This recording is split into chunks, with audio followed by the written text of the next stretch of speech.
Fl-ewwel kwarta din is-sena jiġifieri bejn Jannar u Marzu ġew approvati kważi 500 permess għal bini ta' abitazzjonijiet. Dan ħareġ minn ċifri tal-Uffiċċju Nazzjonali tal-Istatistika l-NSO u jfisser total ta' aktar minn 2500 residenza privata ġdida.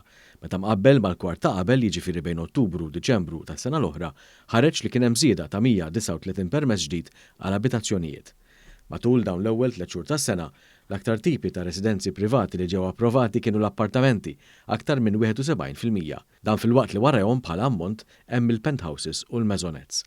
L-akbar numru ta' residenzi privati approvati f'dawn l-ewwel 3 xhur tas-sena kienu fit-tramuntana tal-pajjiż, waqt li l-inqas għadd ta' binjiet approvati kienu fin-naħa tal-Port il-Kbir. Infatti, l-aktar lokalitajiet li fihom ġew approvati residenzi privati f'dan il-perjodu huma San Pawl il-Baħar, in-Naxxar, il-Mellieħa, Ħalbalzan u Birkirkara.